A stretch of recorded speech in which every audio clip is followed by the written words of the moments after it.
बच्चों, आज हम अपनी परिवेश पाठ्य पुस्तिका की पाठ 10 सीढ़ीदार खेत पढ़ेंगे।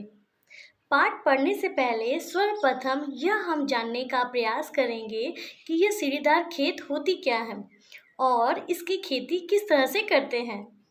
तो हम चलते हैं कुछ चित्रों के माध्यम से इसे समझने का प्रयास करें। तो चले सीढ़ीदार खेतों की तरफ। सीढ़ीदार खेत। अभी हम सीढ़ीदार खेतों के बारे में जानेंगे चित्रों के माध्यम से कि सीढ़ीदार खेत की खेती किस तरह से की जाती है। जैसा कि आप इस चित्र में देख रहे हैं कि सीढ़ी के आकार से किस तरह से खेती की गई है। सीढ़ीदार खेत पर्वतीय या पहाड़ी प्रदेशों की ढलुआ भूमि पर कृषि के उद्देश्य से विकसित क्षेत्रों को कहते हैं, जैसे कि आप इस चित्र में अभी देख पा रहे हैं। इन प्रदेशों में मैदानी इलाकों के अभाव में पहाड़ों की ढलानों पर सीढ़ियों के आकार के छोटे छोटे खेत विकसित किए जाते हैं। देख पा रहे हो ना किस तरह से खेती की गई है। छोटे छोटे सीढ़ियों को एक खेती का रूप दे दिया गया है। यह मृदा अपरदन और बारिश के पानी को बहने से रोकने में सहायक होते हैं। इन खेतों में वो फसलें जिन्हें अधिक पानी की आवश्यकता होती है, जैसे कि धान और चाय आदि को प्रभावी रूप से उगाया जा सकता है। जैसे कि आप देख रहे हो यहाँ पे चाय की खेती किस तरह से की गई है।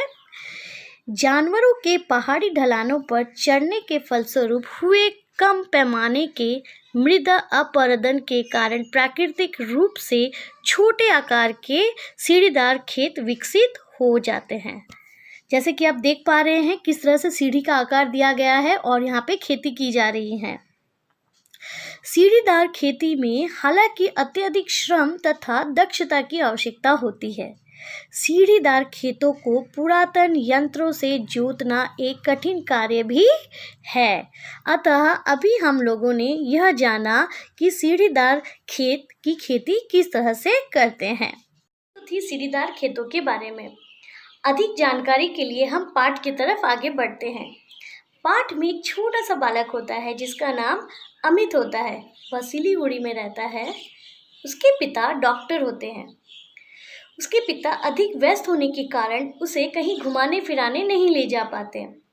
पिछले साल जब विद्यालय से सभी बच्चे काजीरंगा गए थे, तब भी अमित जो है वो जा नहीं पाया था।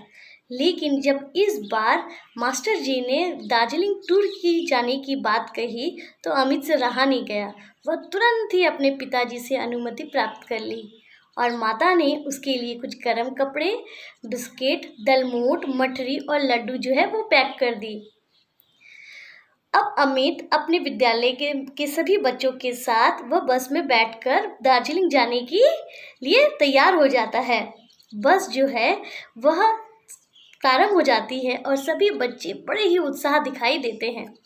कुछ बच्चे कविता करते हैं तो कुछ बच्चे गीत गाते हैं और कुछ बच्चे गजलें गाते हैं। मास्टर जी भी उनके साथ साथ गुनगुनाने लगते हैं। मास्टर जी उन्हें खाने में बिस्किट और मठरी देते हैं। बस जो है अब धीरे धीरे मैदानी क्षेत्रों को पार करते हुए अब वह पहाड़ी क्षेत्रों की तरफ आगे बढ़ रही थी। तभी सभी बच्चों ने खिड़की से बाहर देखा कि कुछ चारों तरफ हरी भरी हरियाली जो है दिखाई दे रही है। इस पर सभी बच्चों ने मास्टर जी की ओर देखा और मास्टर जी से प्रश्न किया, मास्टर जी आखिर ये किसकी खेती की गई है। मास्टर जी बड़े ही मुस्कुराते हुए उनके प्रश्नों का उत्तर देते हैं। वो कहते हैं यह चाय की खेती की गई है और वो बस को रुकवाकर सभी बच्चों को नीचे उतारते हैं बड़ी ही सावधानी के साथ और चाय की खेती के बारे में बताते हैं। दीपक उसमें सबसे पहले प्रश्न करता है और वो पूछता है कि चाय की खेती कैसे मौसम में की जाती है। मास्टर जी बताते हैं कि चाय की खेती के लिए धूपदार मौसम होनी चाहिए, साथ ही साथ पर्याप्त बारिश होनी चाहिए। मास्टर जी उन्हें यह भी बताते हैं कि चाय की खेती जो है वो समतल मैदान में नहीं की जा सकती। इसके लिए ढालाई नुमा या सीढ़ीदार जैसी रचना की जाती है। तब किसी बच्चे ने पूछा आखिर ऐसा क्यों की जाती है। तब मास्टर जी बताते हैं क्योंकि चाय के पौधों को बीज से तैयार किया जाता है। जब बीज से जब पौधे हो जाते हैं तब उनको सीढ़ी नुमा या ढलाई नुमा जगहों पर रोपा जाता है। ऐसा इसलिए किया जाता है ताकि पौधों की जड़ों में पानी जो है ना रुके, वो उनका बहाव जो है पानी का हो जाए। यह सुनकर सभी बच्चे मुस्कुराते हैं। इसके बाद किसी बच्चे ने मास्टर जी की ओर देखा और प्रश्न किया, मास्टर जी, अच्छा मुझे ये बताएं कि आखिर ये चाय की पत्तियों को पुरुष क्यों नहीं तोड़ते? आखिर हमेशा महिलाएं ही क्यों तोड़ती है? इस पर मास्टर जी बड़ा हंसते हैं और कहते हैं, क्योंकि महिलाओं के जो हाथ होते हैं वो नरम होती हैं और पुरुष के जो हाथ होते हैं वो सख्त होते हैं, इसीलिए अक्सर महिलाएं जो हैं वही जो चाय की पत्तियों को तोड़ा करते हैं। मास्टर जी उन्हें यह भी बताते हैं कि चाय के पौधों को 1.5 मीटर से अधिक लंबा नहीं किया जाता, क्योंकि अधिक लंबा करने पर उनके जो पौधे से पत्तियों को तोड़ना बड़ा ही मुश्किल हो जाता है। यह कहते कहते सभी बच्चे दार्जिलिंग पहुंच जाते हैं। मास्टर जी उन्हें अपने अपने कमरों में जाकर आराम करने की बात कहते हैं।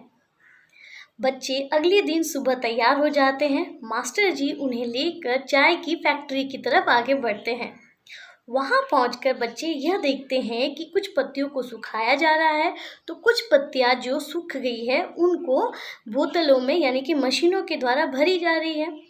परंतु जो बोतलें को मशीनों से भरी जा रही है उससे पहले बेलन आकार के बेलना से उसे आकार दिया जा रहा है।